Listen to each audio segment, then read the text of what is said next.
Bueno, vamos a orar. Padre, te damos gracias nuevamente por la oportunidad que nos das una vez más de estudiar sobre cómo la caída te glorifica a ti, que nos trajo una mayor gloria. A través de este estudio nosotros aprendemos realmente también a cómo predicar el Evangelio, porque lo primero que tenemos que enseñar es la depravación total, es una de las doctrinas fundamentales. No hay justo, no hay ni en uno, no hay quien busque a Dios. Esa es la mala noticia, por decirlo así. Después tendremos que dar la buena noticia. Ayúdanos a entender estas doctrinas tan importantes en nuestra vida cristiana y que a veces no se tocan con tanta frecuencia, pero nos da la oportunidad de hacerlo para que podamos seguir creciendo en el conocimiento y poder ser hacedores de tu palabra y que tú puedas ser glorificado en nuestra vida, porque ese es el propósito por el cual tú nos salvaste y por el cual nos creaste. Que así sea en cada uno de nosotros y te oramos por los que aún no se conectan, por los que no se conecten, no importa que lo escuchen después o que sigan aprendiendo de ti en otro horario. Como siempre lo hemos dicho, lo importante es que todos los días busquemos tu rostro como nuestra prioridad en nuestra vida. Ponemos este estudio en tus manos. Toda la gloria y la honra sea para ti. Gracias por tus misericordias. Oramos por nuestros enfermos. Por nuestra hermanita que está en el hospital, que está en el grupo, Ale. Que tú la bendigas y que la fortalezcas físicamente si es tu voluntad y que recuerde la palabra y que esté sustentada por tu palabra. Y así por todos los enfermos de la iglesia para que ellos también puedan tener la mirada puesta en las cosas de arriba. Que su prioridad sea, estemos como estemos, seguir creciendo en el conocimiento de tu Hijo Jesucristo. Conocerte y entenderte, no importa lo que pasemos, hasta que podamos estar en tu presencia. Esa es nuestra oración en esta noche. En Cristo Jesús te lo pedimos. Amén. Ok, como les dije, estamos poniendo citas bíblicas que respalden los 5 puntos que habíamos dicho en el estudio anterior. El primero era el problema, la caída, la depravación. Y como dije, el segundo punto que vamos a ver hoy es la solución a ese primer punto, porque estos versículos muestran que la salvación es una obra enteramente iniciada por Dios para su propia gloria. Efesios 1, 4, 5, del propósito eterno y la predestinación. Ahí vemos la elección incondicional de Dios. Efesios 1, 4, 5, que dice: según nos escogió en él antes de la fundación del mundo para que fuésemos santos y sin mancha delante de él, en amor. Ahí está el propósito por el cual él nos salvó, habiéndonos predestinado para ser adoptados hijos suyos por medio de Jesucristo. Ahí está la solución soberana a la depravación total. Vemos la gracia inmerecida. Efesios 2, 8, 9. Efesios 2, 8, 9, la gracia inmerecida, dice: porque por gracia sois salvos por medio de la fe, y esto no de vosotros, pues es don de Dios, no por obras, para que nadie se gloríe. Entonces, en este mismo punto, en el segundo, aparte de ver la predestinación, también vemos la gracia de Dios aquí en este mismo punto. Romanos 11:36.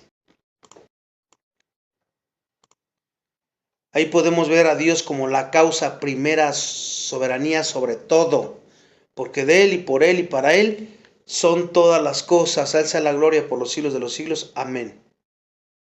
Romanos 11:36. Ese sería el segundo punto, fundamentado ya con citas bíblicas, porque anteriormente se los dije, pero no les dije citas que respalden esos puntos. Ahora lo estamos haciendo. El tercer punto, la manifestación máxima, la cruz. La cruz y la expiación. Porque estos versículos destacan cómo la cruz revela los atributos de Dios que no habrían sido conocidos en el Edén, eh, conforme el plan de Dios. Y es aquí donde lo estamos nosotros notando, ya en el segundo punto. Romanos 5:8, para respaldar este tercer punto. Romanos 5:8, mas Dios muestra su amor para con nosotros en que aun siendo pecadores, Cristo murió por nosotros.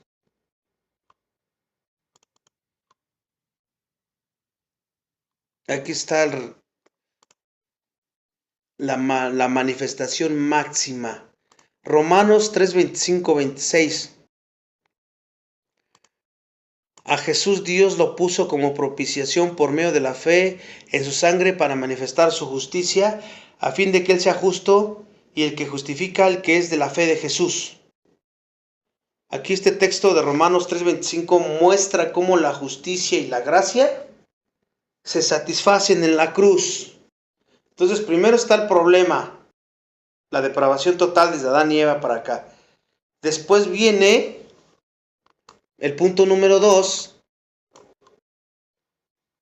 la solución a la depravación total.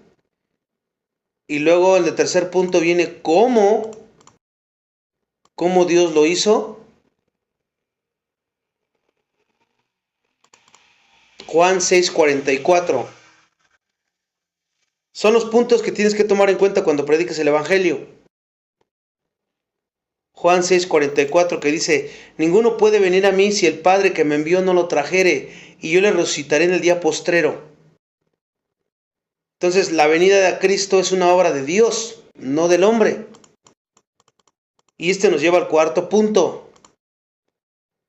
La confrontación, responsabilidad y glorificación. Hechos 2:23. A este entregado por determinado consejo y anticipado conocimiento de Dios, prendisteis y matasteis por manos de inicuos crucificándole. Aquí muestra la predestinación y la culpabilidad humana en un mismo evento, si ustedes se pueden dar cuenta. Porque estos versículos confirman la responsabilidad humana y el glorioso destino final que es superior a la inocencia original de Adán y Eva. Y en este texto que le leí está el determinado consejo, que es la soberanía de Dios, pero luego dice, ustedes prendieron y mataron. Ahí vemos la responsabilidad de su pecado, porque el que Dios sea soberano no justifica ni exime la responsabilidad del hombre por su pecado. Romanos 8:28-30. Romanos 8:28-30. La cadena de oro fundamental está aquí en este texto. Porque dice, a los que antes conoció, también los predestinó a ser hechos conforme a la imagen de su Hijo. Y a los que justificó, a esos también glorificó. Aquí podemos ver, como en Filipenses 1:6 también. Filipenses 1:6, el destino glorioso. Habiendo caminado los otros puntos y entendiéndolos, nos lleva al destino glorioso, que es la perseverancia de los santos, la glorificación.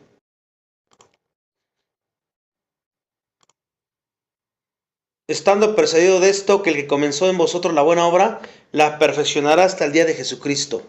Aquí podemos ver la garantía de la perseverancia, pero no de nosotros, especialmente por parte de Dios.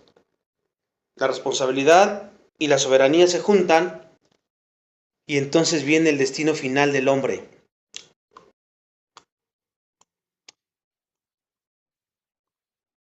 Aquí podemos ver hasta este cuarto punto nuestra doctrina y la forma correcta de poder predicar el Evangelio. Ahora, este estudio sobre la doble causalidad, por decirlo así, Dios como causa primera, Él está en control de todo desde allá, desde la creación. El hombre como causa segunda. Y eso tiene implicaciones directas y prácticas en cómo vivimos nosotros nuestra fe también, obviamente, ¿no? Por ejemplo, cuando logras dejar un pecado o alcanzas un crecimiento espiritual, tienes que recordar que la salvación de alguien no sería posible si Dios no lo hubiera iniciado. Recordar eso, que fuiste escogido antes de la fundación del mundo y que tu salvación es por gracia y no por tus obras, te va a llevar a eliminar todo orgullo que puedas tú sentir o superior a los demás. No puedes atribuirte el mérito de tu fe o tu perseverancia, porque sabes que es un regalo inmerecido que comenzó y que se perfeccionará por Dios, porque todo es de Él, por Él y para Él. ¿Cuál es la única respuesta de nosotros? Darle toda la gloria a Él. Con esto también entendemos otra cosa importante, aparte de que nos va a mantener humildes, a una seriedad moral frente a nuestra responsabilidad humana. Tenemos que tomar en serio nuestro pecado. Nunca podemos usar el plan de Dios como excusa para la maldad, como dije en el estudio anterior. Pues entonces si Dios tiene en control todo, si peco, Él ya lo tiene en control y entonces el pecado es bueno, ¿no? No debemos buscar excusa para la maldad. El hombre es la causa segunda y moralmente responsable de sus acciones. Adán y Eva pecaron por su propia elección y su voluntad libre. Acuérdense que Dios no tienta al mal y tampoco es el autor del pecado. Entonces, cuando tú pecas, tú eres culpable ante Dios. No hay excusa. El decreto de Dios sobre un resultado como la caída, que eso lo decretó Él, incluye la genuina y libre motivación pecaminosa del hombre.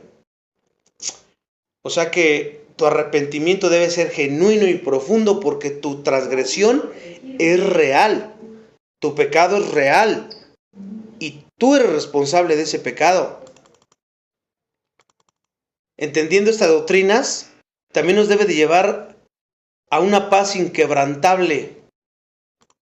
A una paz inquebrantable porque nuestra confianza en el plan de Dios, en su soberanía, debe de crecer. La cruz es el ejemplo perfecto de este misterio. Porque todos los hombres que crucificaron a Jesús, ellos fueron declarados culpables de su acto malvado que hicieron. Pero fíjate que ese mismo evento también al mismo tiempo fue la voluntad y el determinado consejo y anticipado conocimiento de Dios. Ahí vemos las dos, ¿no? La responsabilidad y la soberanía de Dios. Ahora, esto significa también que cualquier sufrimiento o cualquier maldad que enfrentes hoy, la maldad de los hombres, está siendo utilizado por un propósito soberano. ¿Cuál es ese? La gloria de Dios, para que tú lo manifiestes a Él. Para eso es el propósito de todo eso. Tu destino final está garantizado, recuérdalo, porque a los que predestinó, a esos también va a glorificar. Entonces yo quiero que te detengas, que dejes de jugar a ser una víctima pasiva, porque a veces tendemos a hacer eso. Pensamos que somos víctimas y que eso es injusto lo que nos hacen. La Biblia enseña que tú eres absolutamente responsable de cada decisión que tomas. Aunque Dios sea soberano, tú eres responsable de cada decisión que tomas. Si has pecado o te has desviado, la culpa cae enteramente sobre ti. No culpes a tus padres, no culpes a los pecados de otros que te hicieron así. No culpes tus circunstancias, ni tampoco la predestinación. No vayas a cometer esos errores, esos pecados. Hazte responsable del pecado, porque tu pecado es un acto de rebeldía genuina ante Dios. Tú eres esclavo de una depravación que te hace incapaz de buscar a Dios si eres incrédulo ahorita. Pero si ya eres creyente, Dios ya te liberó, te pasó de las tinieblas a la luz, te hizo una nueva criatura. Por lo tanto, tienes una nueva identidad. Ahora solamente tienes los dones, tienes el fruto del Espíritu y tu trabajo es mostrarlo. Eso que ya tienes. Recuerda que la paga del pecado es muerte. Entonces, o aceptarás la plena y aterradora verdad de tu culpabilidad, o seguirás justificándote con excusas. Nada más hay de dos. Tienes que asumir tu responsabilidad. Si eres incrédulo, clama a la única fuente de gracia a través de Jesucristo. Y si eres un creyente, acércate y pídele perdón. Reconcíliate y sigue creciendo a la estatura de Cristo. Levanta la mirada de tu corazón, porque todo lo que acabamos de ver y de estudiar no es que busque paralizarte, sino liberarte y darte paz. Tu esperanza no está en tu capacidad, sino que fuiste elegido o elegida. No viniste a Cristo por tu propia fuerza, fue el Padre quien te trajo a ti. Con esto entiendes que tu seguridad no está en tu esfuerzo, sino en su promesa. La misma voluntad eterna que te escogió antes del tiempo es la que te llevará a la gloria final, aún a pesar de ti. El que comenzó la buena obra la perfeccionará, dice la Escritura. Entonces el consuelo para ti es este. El plan de Dios no es un destino ciego, hermanos, sino es la garantía de que su amor y su gracia son inmerecidos y eficaces. Mientras luchas con tu responsabilidad y tu pecado, puedes descansar sabiendo que Dios es absolutamente soberano y su plan se va a cumplir de cualquier manera. Vivirás tu vida hoy asumiendo tu responsabilidad moral, pero al mismo tiempo descansando en la soberanía inmutable de Dios. Por eso es importante conocer todo esto, para crecer en el entendimiento y poder aplicar estas verdades en nuestra vida. Ahora, recordando que el tema que estamos viendo principal es que la caída trajo una mejor gloria, porque acuérdense que Adán era carne, y ahora en Cristo seremos como Él es. En Cristo, ser como Él es considerado eso la bendición cúspide que obtenemos a través de la redención, y por lo tanto es una consecuencia gloriosa que solo se pudo manifestar esa glorificación a raíz de la caída. Quiero desglosar un poquito esta idea que te estoy diciendo aquí. Adán fue creado con un cuerpo terrenal, hecho del polvo de la tierra. Lo dice Génesis 2:7, ¿verdad? Ahí dice que él fue del polvo de la tierra. ¿Cuál era su naturaleza de Adán?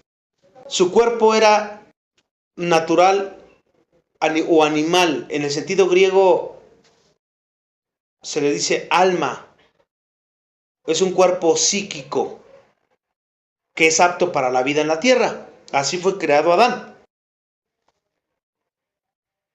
Y su mortalidad potencial que él tenía, aunque Adán no habría muerto si no hubiera pecado, porque creó, al principio era para que viviera eterno, ¿verdad? Después ya cuando Dios ya no permitió eso, les fue bajando los años. Su cuerpo, a pesar de que hubiera sido, si no hubiera pecado, no habría muerto, su cuerpo estaba sujeto a las limitaciones del tiempo y del espacio y la corrupción potencial que por ahí estaba. Eso es importante que lo tomemos en cuenta en el sentido del estado de Adán en la carne. Pero ahora fíjate, en contraste a esto está el estado en Cristo que ahora tenemos después de la caída. La promesa de los creyentes, ¿cuál es? La resurrección de nuestros cuerpos. Esta nos va a ser semejante a Cristo resucitado. El apóstol Pablo lo explica en 1 Corintios 15, 42, 44. 1 Corintios 15, 42, 44 y 49.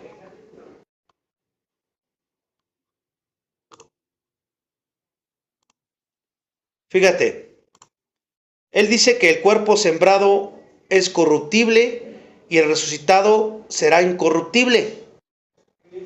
Y luego dice que el cuerpo sembrado en animal, en natural, como Adán, el resucitado es espiritual. Así como hemos llevado la imagen del terrenal Adán, ahorita la traemos, tenemos un cuerpo mortal animal, llevaremos también la imagen del segundo Adán, o sea, de Cristo. Aquí podemos ver que la naturaleza es superior a la que tenía Adán. Porque este cuerpo glorificado no es limitado por la corrupción y con la muerte, como lo es este que ahora tenemos, que era el que tenía Adán. Este cuerpo que vamos a recibir va a estar perfectamente adaptado para la vida eterna en la presencia de Dios. Este que tenemos no, ni siquiera para estar en la presencia de Dios. ¿Se acuerdan que en el Antiguo Testamento quienes estaban en su presencia, algunos caían muertos al instante, al ver su gloria? Este cuerpo está muy limitado. Entonces aquí podemos ver la gran diferencia, por qué la caída trajo una mejor gloria también. Aquí vemos una bendición a través de la caída y podemos ver cómo Dios, a través de lo que es una catástrofe, Él puede sacar algo perfecto y conforme a su plan. Algo bueno. La caída hizo necesaria la encarnación y muerte y resurrección de nuestro Señor Jesucristo, ¿no es cierto? Sin la caída, Cristo habría sido conocido como el creador y sustentador nada más, pero no como el redentor y primicias de la resurrección, como dice 1 Corintios 15:20. 1 Corintios 15:20. Entonces fíjate, la bendición de la caída desde esta perspectiva es que el plan de Dios nos eleva a un estado físico espiritual de gloria superior al que Adán pues no poseía en el Edén. Él tenía un estado físico y una gloria de cierta manera porque estaba en la presencia de Dios. Era hecho semejante a Dios.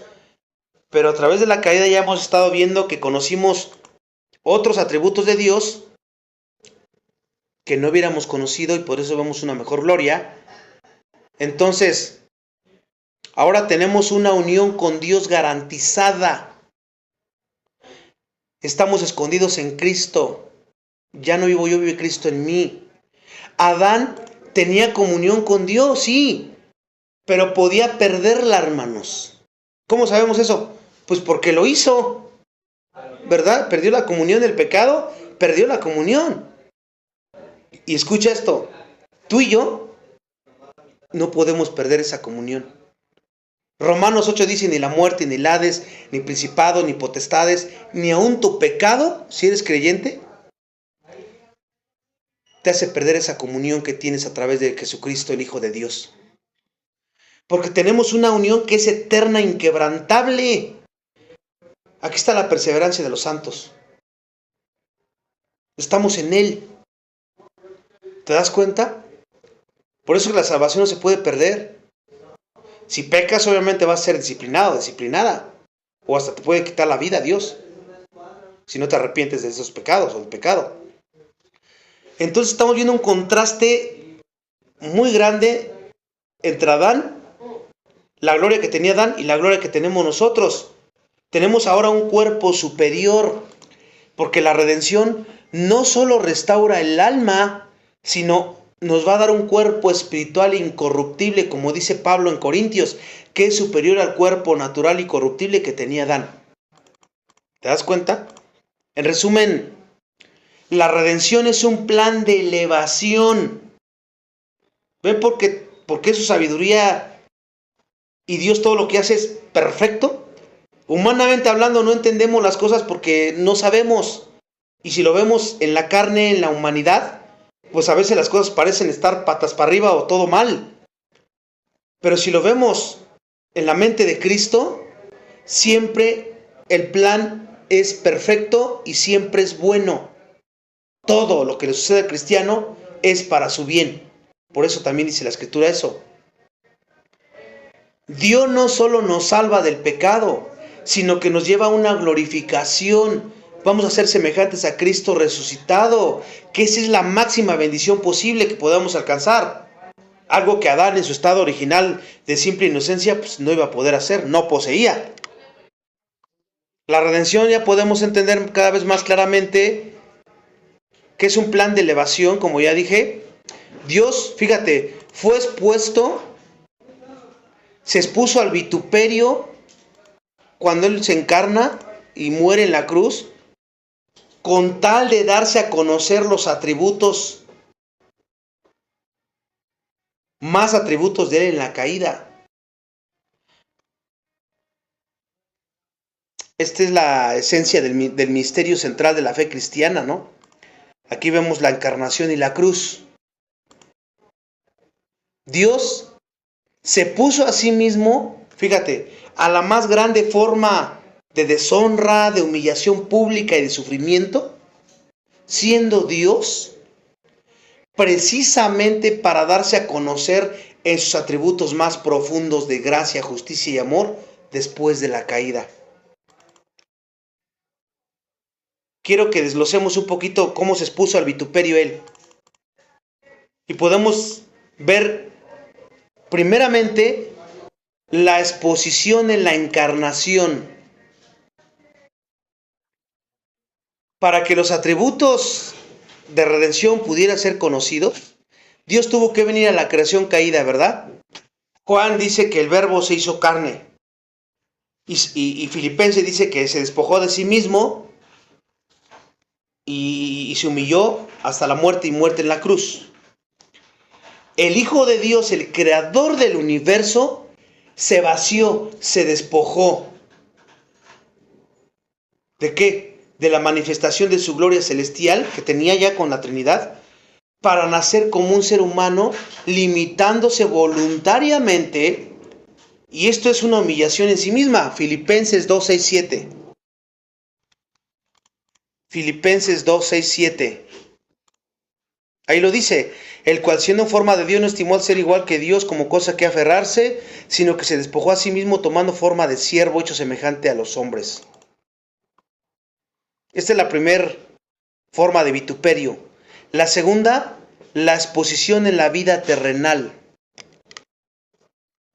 Porque fíjate, en la primera, el invisible se hizo visible, el eterno vino a morir, aquí como humano, obviamente, porque fue 100% Dios, 100% humano.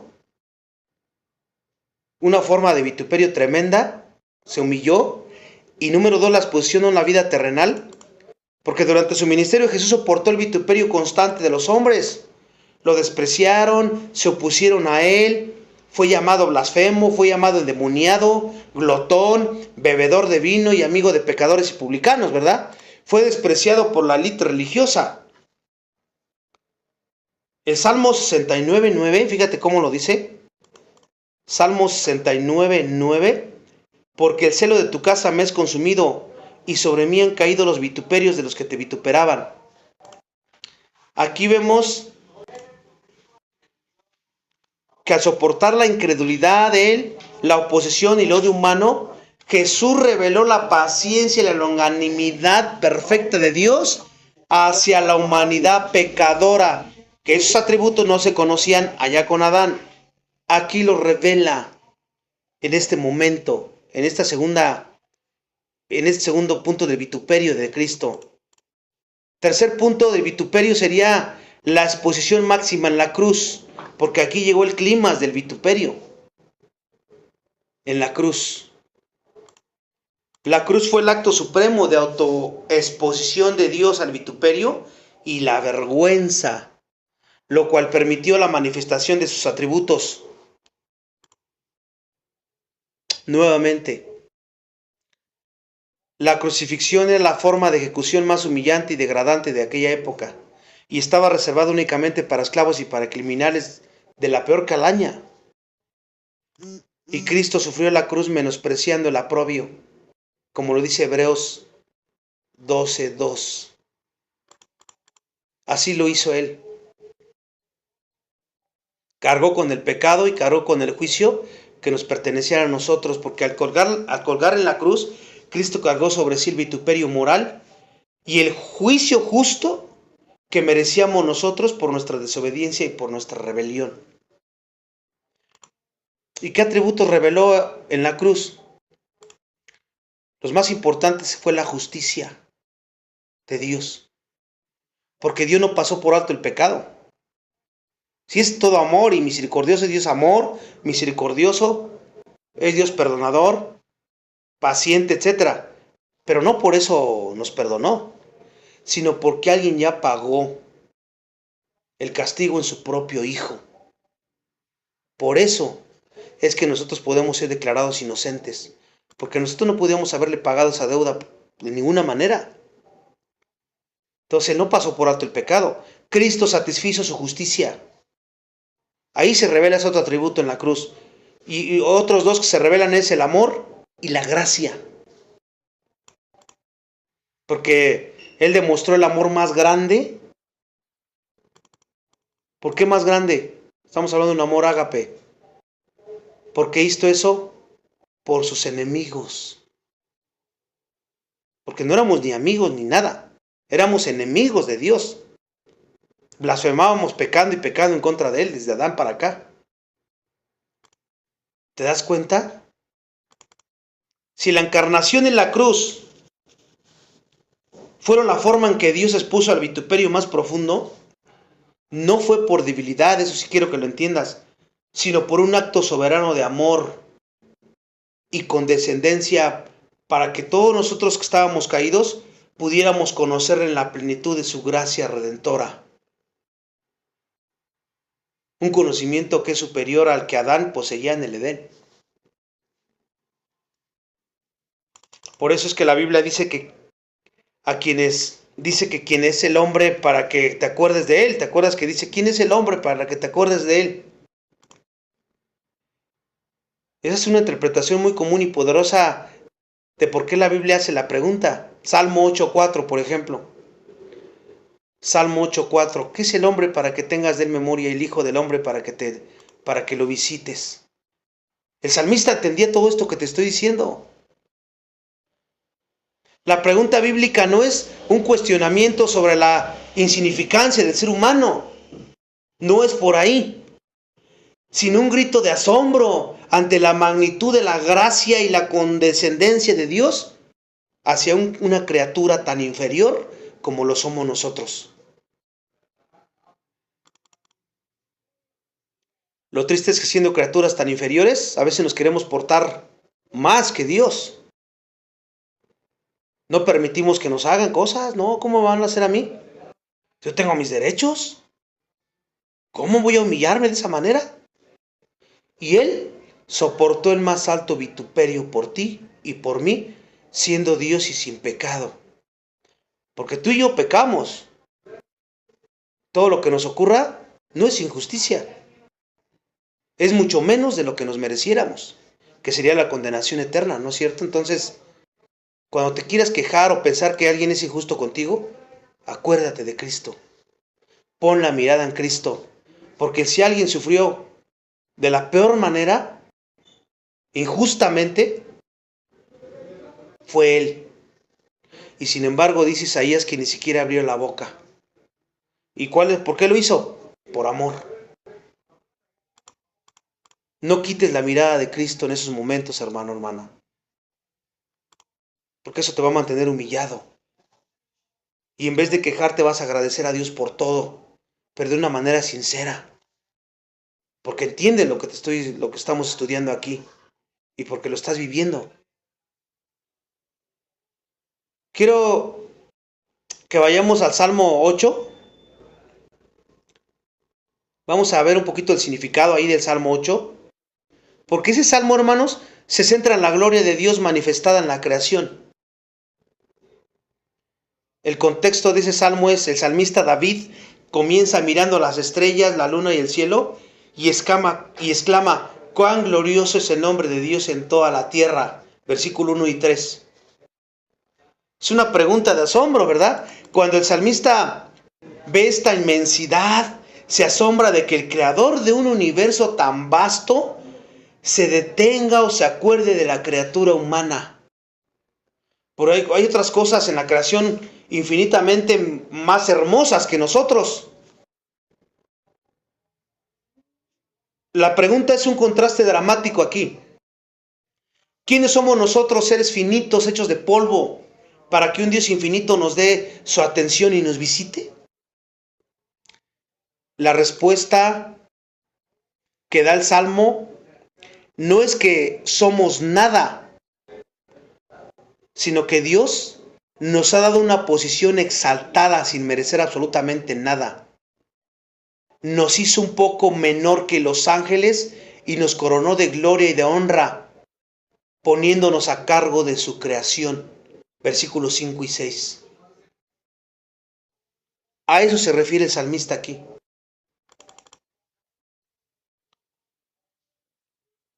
Todo esto nos debe de llevar a agradecer a Dios, a humillarnos ante Él y buscar su rostro, su gloria en todo lo que hagamos. Y que ese sea nuestro enfoque siempre, Él, Él, Él.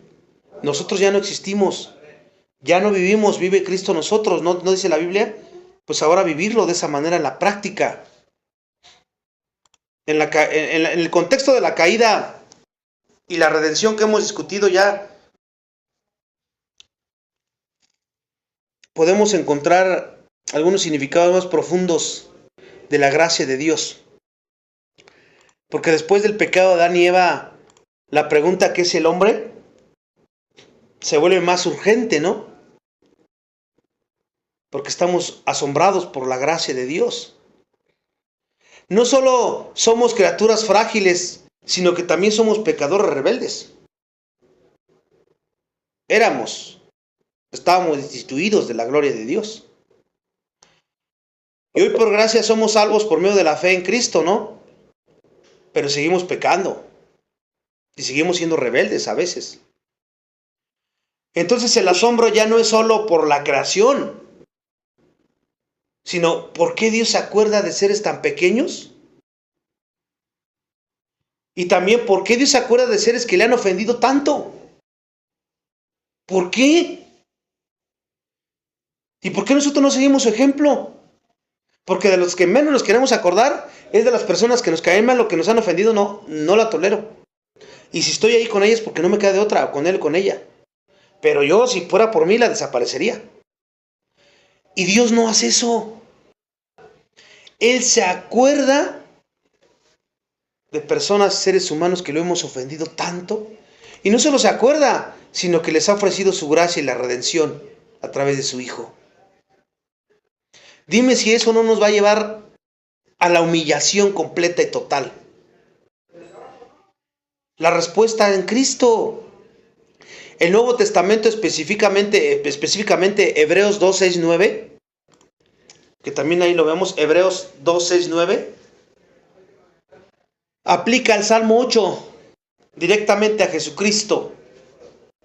Cristo, el Hijo de Dios, se hizo un poco menor que los ángeles cuando tomó una forma humana y que sufrió la muerte. En ese sentido se hizo menor, siendo superior a ellos, pero solamente en su humanidad. ¿Pero para qué lo hizo? Para acordarse del hombre y restaurar al hombre, restaurar la gloria y la honra perdida por la caída. Ahí está su misericordia también. No solamente se quedó en acordarse, sino que tomó algo, una acción que hacer de misericordia y de gracia por él.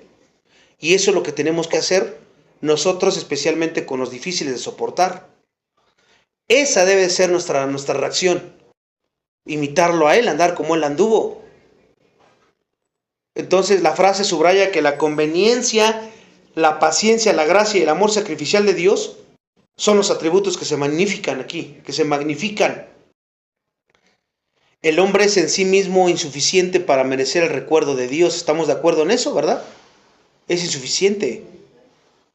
Pero la grandeza y el carácter de Dios son tales que Él elige recordar.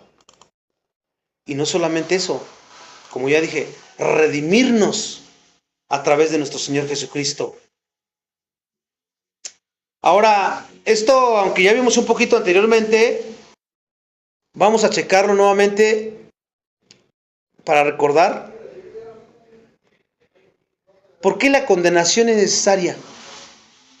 ¿Será acaso necesaria o no será necesaria la condenación?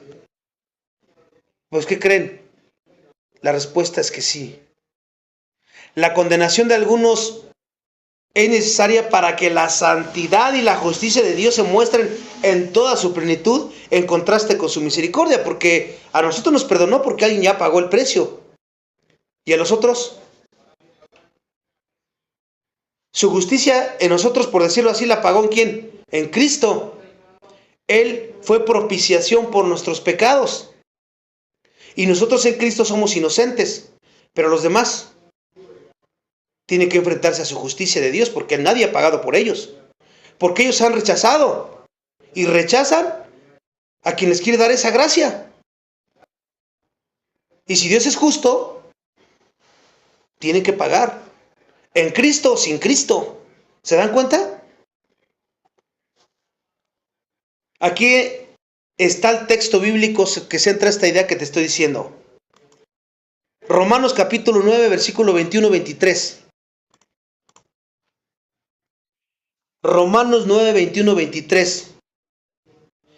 Aquí el apóstol Pablo, al hablar de la soberanía de Dios sobre la salvación, usa la analogía del alfarero para afirmar el derecho absoluto de Dios de tratar a las criaturas de manera diferente, según su propósito.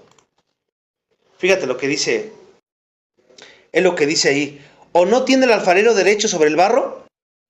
De hacer de la misma masa un vaso para uso honorable y otro para uso ordinario. ¿Y qué si Dios, queriendo mostrar su ira y dar a conocer su poder, soportó con mucha paciencia los vasos de ira preparados para destrucción? Lo hizo para dar a conocer la riqueza de su gloria sobre los vasos de misericordia, que él de antemano preparó para esa gloria. Entonces se va a glorificar de alguna otra manera, como lo habíamos visto antes.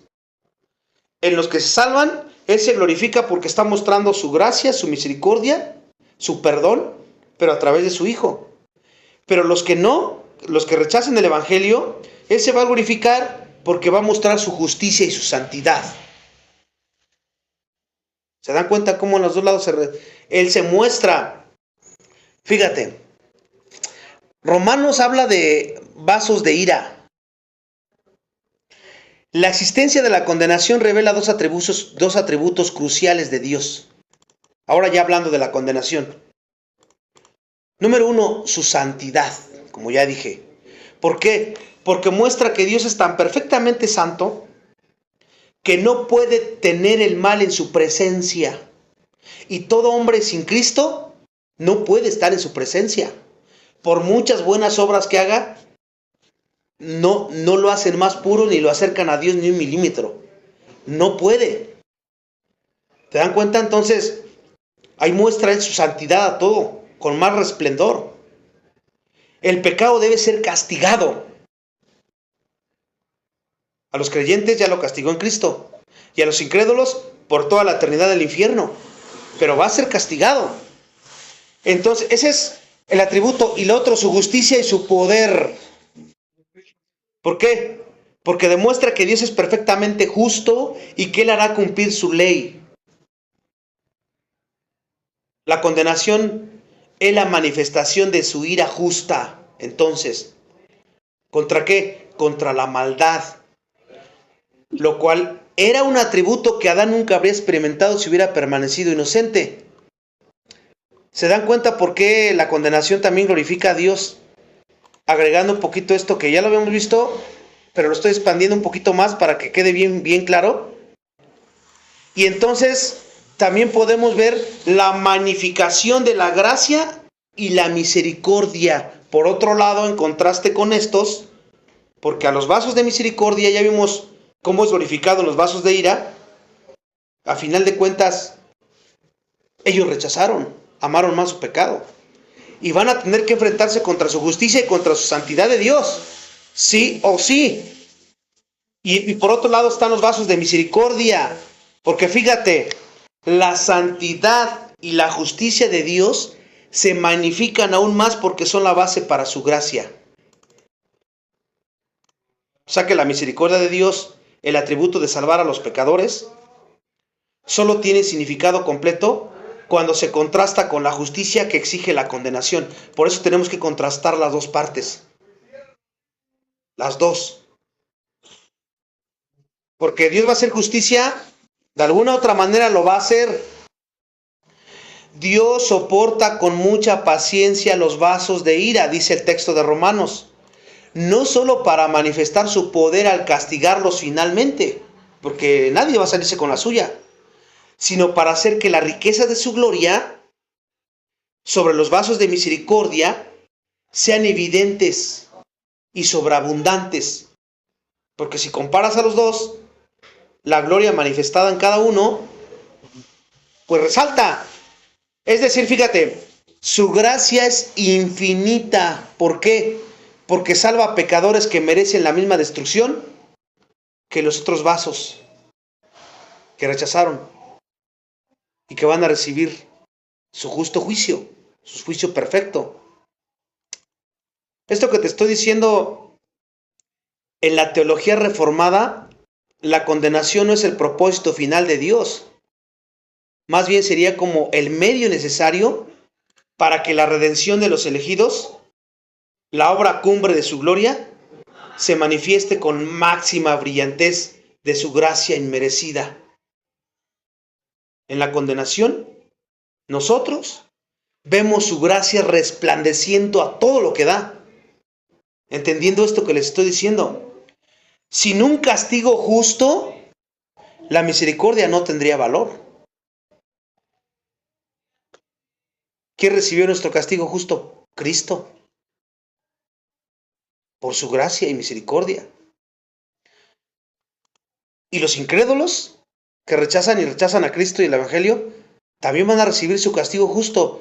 ¿Y cuál es el castigo justo por ofender a Dios? Pues nada más toda la eternidad en el infierno. Ese es el castigo justo. Porque acuérdate, no hay doble predestinación. No es que Dios predestinó a unos para el infierno y otros para el cielo, no. La Biblia es clara al decir que Dios predestinó a unos para ser salvos. Eso sí lo dice bien claramente. Predestinó a unos para ser conformados a la imagen de Jesucristo. Lo dice Romanos 8, 29, 30. Romanos 8, 29, 30. En cuanto a la predestinación de los salvos, sí está en la Biblia. Sin embargo, la teología reformada no enseña que Dios predestinó a otros al infierno de la misma manera activa y directa. Aquí está, quiero que veamos cómo se concilia esta tensión. La mayoría de los teólogos reformados, incluyendo a MacArthur y otros, adoptan una visión asimétrica del decreto de Dios, conocida como infralapsarianismo o supralapsarianismo moderado. Yo sé que es una palabra que parece un trabalenguas, pero no te sientes en la palabra. Lo que quiero es que veas su significado, que es lo más que nos importa aquí. Fíjate, primero vamos a ver el decreto de elección, que sería la acción activa de Dios. Vamos a desmenuzar esto que te estoy diciendo, de estos dos términos. Fíjate, ¿qué hace Dios? ¿Qué es lo que hace Dios? Primeramente, Dios elige activamente a ciertas personas de la masa de la humanidad caída para ser salvas. Eso ya nos quedó bien claro. Aquí vemos un acto de gracia y misericordia pura de Dios. ¿Cuál es la causa de salvar a estas personas? Bueno, la causa de la salvación es exclusivamente Dios. No hay otra más. A él nadie lo presionó, nadie lo manipuló. Simplemente él quiso, por gracia. Y él interviene para darnos fe y darnos vida. Todo eso ya lo sabemos. Efesios 1:4 dice que nos escogió en él antes de la fundación del mundo. Ahí está eso que te estoy diciendo. Y el punto 2, esto nos lleva al punto número 2, el decreto de reprobación. La acción permisiva de Dios. Entonces, fíjate, por un lado vimos el decreto de la elección, que es la acción activa de Dios, que él decide salvar. Pero por otro lado vemos el decreto de reprobación, la acción permisiva de Dios. ¿Qué significa eso? Bueno, ¿qué hace Dios aquí en este segundo punto?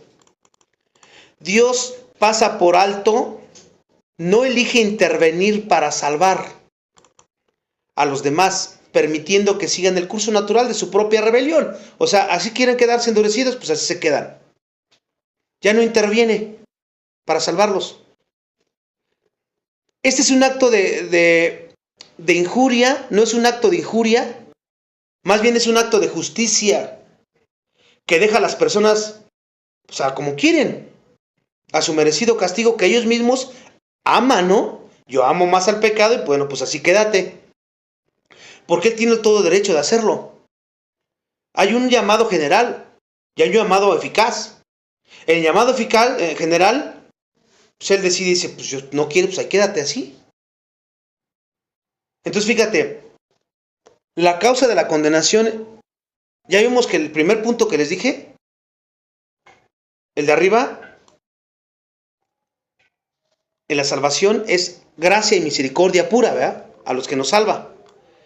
Pero en el caso de los que se pierden, es un acto, no es un acto de injuria, sino un acto de justicia. O sea que la causa de la condenación de quién es exclusivamente del hombre. La salvación es completamente de Dios y la perdición, la condenación es exclusivamente del hombre, ponerlo de esa manera. Porque su pecado, su incredulidad y su rechazo de arrepentirse, ¿quién es eso? Pues el hombre. El hombre se pierde por su propia elección y su propia culpabilidad. Por eso hemos visto que es responsable de su pecado. La Biblia dice que los vasos de ira preparados para destrucción, ahí en Romanos 9:22. Romanos 9:22. ¿Qué significa eso? Porque de ahí pueden sacar la doble predestinación. Bueno, la palabra preparados a menudo se interpreta como que se prepararon a sí mismos. O que Dios los designó para el fin de la destrucción que ellos mismos causaron. ¿Te das cuenta? La condenación exclusivamente del hombre. Es como una vasija que el alfarero quiere formar, pues bonita, ¿no? Para ponerla en su sala. Y hay otra vasija que no quiere. Dice, no, déjame a mí, yo solito me formo. Yo no necesito de tu ayuda, ni del evangelio, ni nada. Yo solito puedo. Y cómo se hace toda chueca y toda deforme, ¿no? Así es lo que hacen, pero en el estado espiritual, los incrédulos. No, yo no necesito de Dios, yo estoy bien así. Yo puedo a mi manera salvarme. Yo puedo a mi manera llegar al cielo y estar bien con Dios. Bueno, pues eso es lo que crees, adelante y vas a ver dónde te va a llevar. Entonces, esa palabra de preparado, se preparan ellos mismos. Y Dios los designó para la destrucción que ellos mismos causaron. Porque rechazaron el evangelio. Porque amaron más su pecado. Entonces, la clave de la conciliación en esto que te estoy diciendo es, fíjate, ¿cuál es la causa de la condición en los salvados? La gracia soberana de Dios, ¿verdad? Él activamente interviene para salvarnos. Y el resultado es la glorificación por gracia, nada más. Y en la condenación, la causa es el pecado del propio hombre. Dios no interviene, permite el curso, como ellos lo decidieron. Y entonces, ¿qué va a manifestar Dios? En los salvados manifiesta la gracia, el amor, el perdón a través de Cristo, pero nosotros va a manifestar su justicia.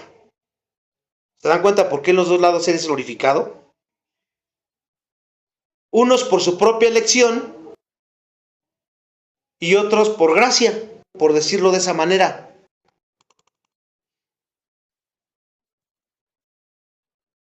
La pregunta que nos viene, o que te pregunto, ¿la Biblia dice que predestinó a alguien al infierno? Sabemos que no lo dice porque la Biblia quiere mantener clara la responsabilidad humana, hermanos. Porque si la Biblia dijera, Dios predestinó unos para el cielo y otros para el infierno, no, pues dirán, pues entonces somos víctimas todos los hombres, ¿verdad? No somos responsables de nada. Él ya nos predestinó para el infierno, ya no podemos hacer nada. Pero la Biblia no dice eso. Entonces Él deja claro que la responsabilidad humana, Dios no quiere la muerte del impío. ¿Dónde dice? Ezequiel 33:11.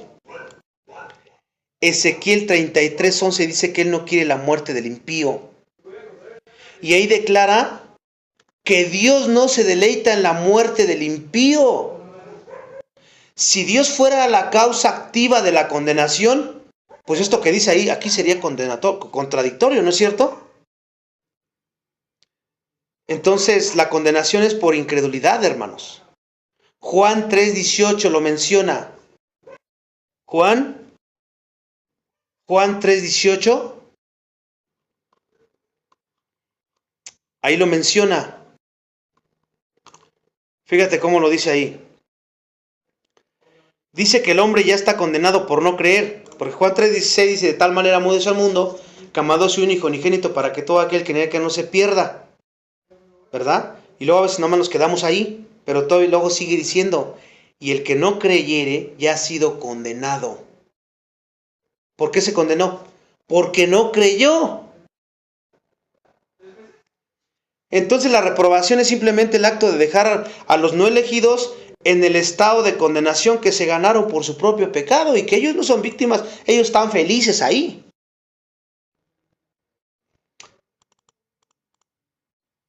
Nunca vas a escuchar a un incrédulo que te diga, es que yo voy a la iglesia, estudio la Biblia, yo anhelo ser salvo.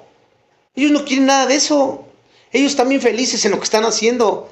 Te dicen, no me interesa. Si a ti te funciona, síguele, yo estoy bien así. Entonces, la Biblia predestina la salvación como un acto de gracia activa, pero permite la condenación como un acto de justicia pasiva, con el hombre siendo el único responsable de su propia perdición.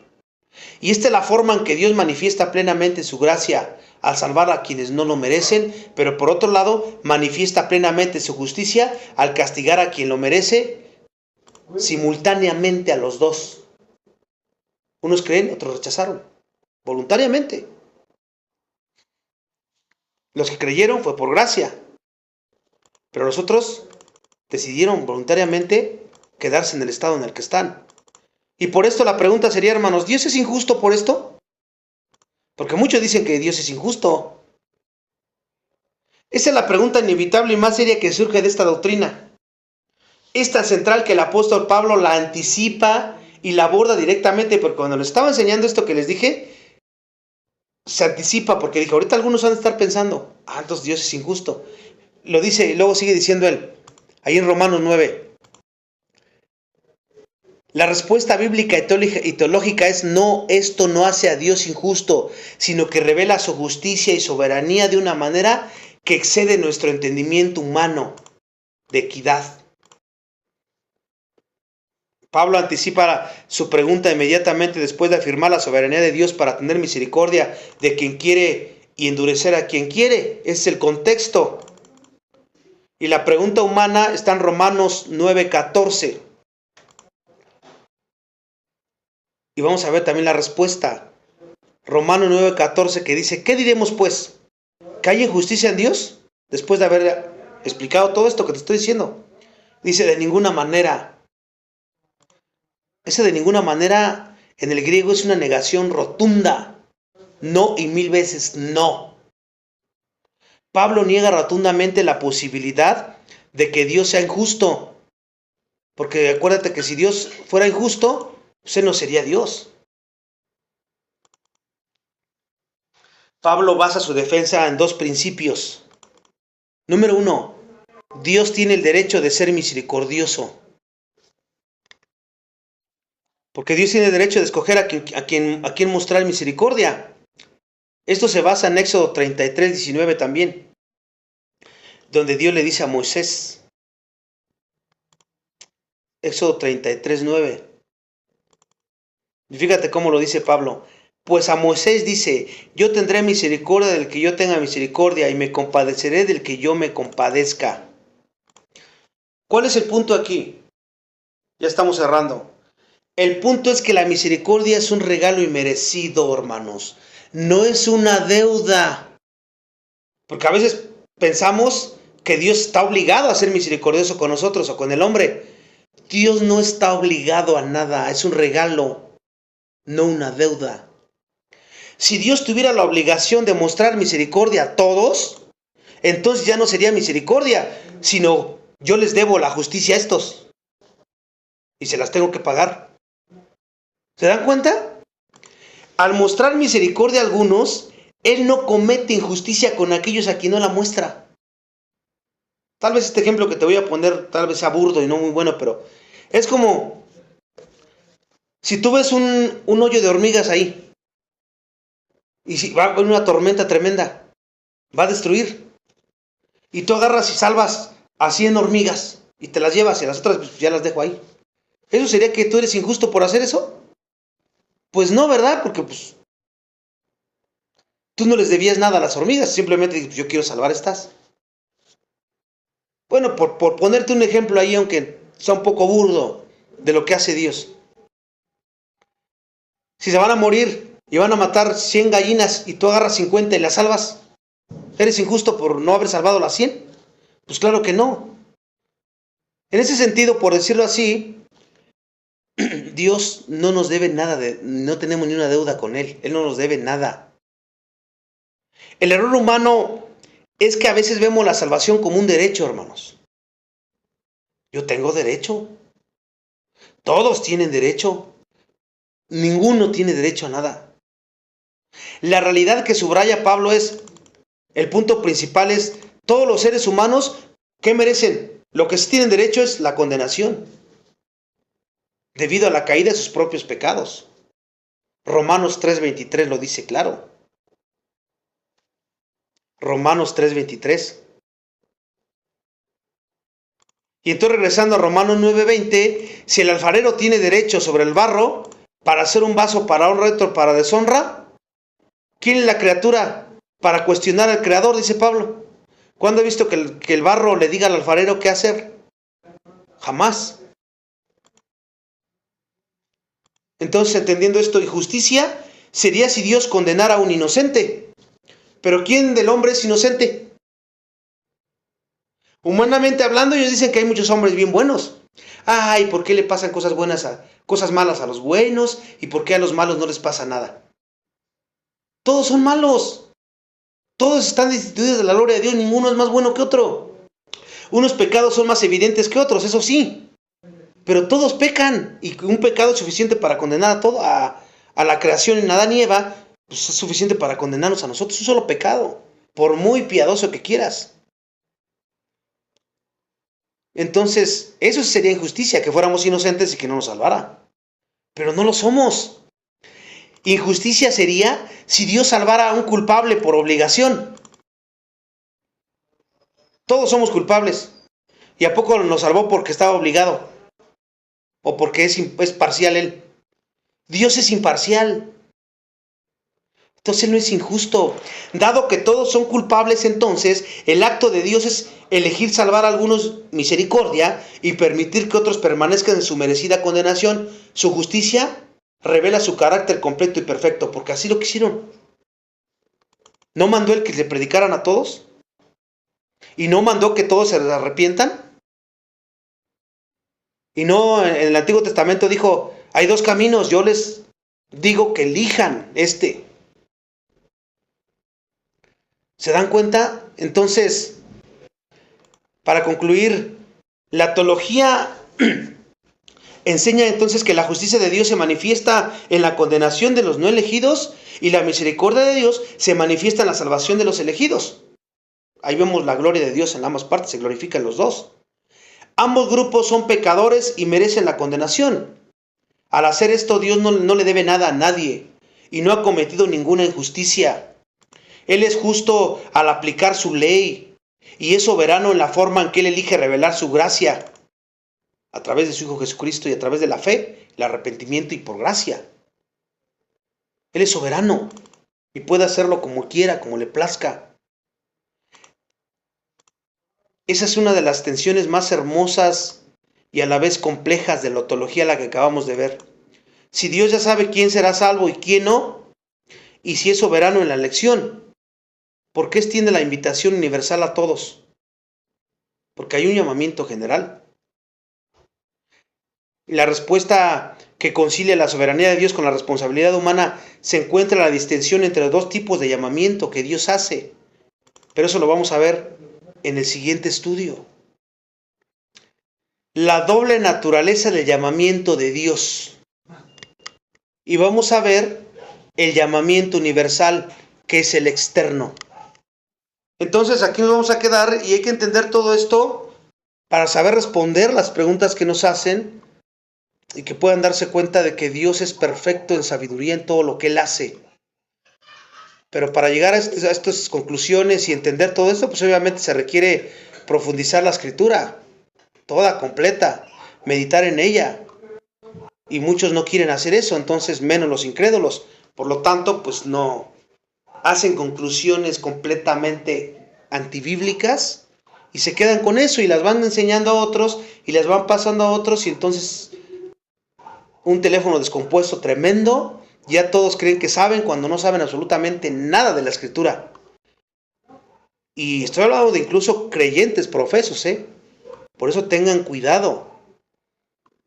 Entonces, si Dios quiere, ahorita vemos. Vamos a orar. Padre, te damos gracias por la oportunidad que nos da nuevamente de ser confrontados con tu palabra, de entender más todo este tema tan maravilloso de la caída y cómo te glorificas en ella y cómo te glorificarás tanto en el salvado como en el que se condena. Ahora entendemos más lo que dice Pablo, todo es en Él, por Él y para Él. ¿Dónde quedamos nosotros? En segundo plano. Ayúdanos a mirar todo esto siempre en perspectiva bíblica para que podamos vivir todo esto de una forma que te glorifique y que nos mantengamos humillados, agradecidos, sabiendo que te amamos porque tú nos amaste primero. Hoy entendemos más claramente tu soberanía, tu gracia, tu misericordia, tu justicia, tu santidad, que esos dos últimos atributos casi las personas no los toman en cuenta. Y después vamos a ver otros que también no les gustan, como la ira, tu ira santa, tu severidad, que eres fuego consumidor. Pero ayúdanos a entenderlo correctamente en la forma que nosotros podamos conocerte y entenderte cada vez mejor. Y estar agradecidos y humillados y buscar siempre tu rostro cada día en la escritura. Lo pongo en tus manos y te agradezco porque nos das la oportunidad de seguir aprendiendo en esta noche y seguimos orando por todos aquellos que no te conocen, familiares cercanos, lejanos, de nuestros hermanos, de nuestras hermanas, de nuestros pastores. Ayúdanos a hacer luz en ellos para que ellos entiendan todo esto y que ellos quieran, pues vengan a glorificarte, pero en Cristo.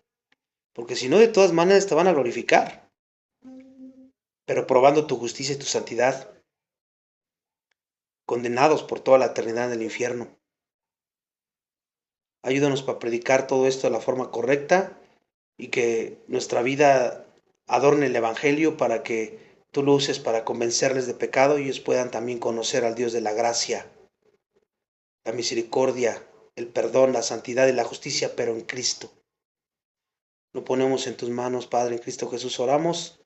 Amén.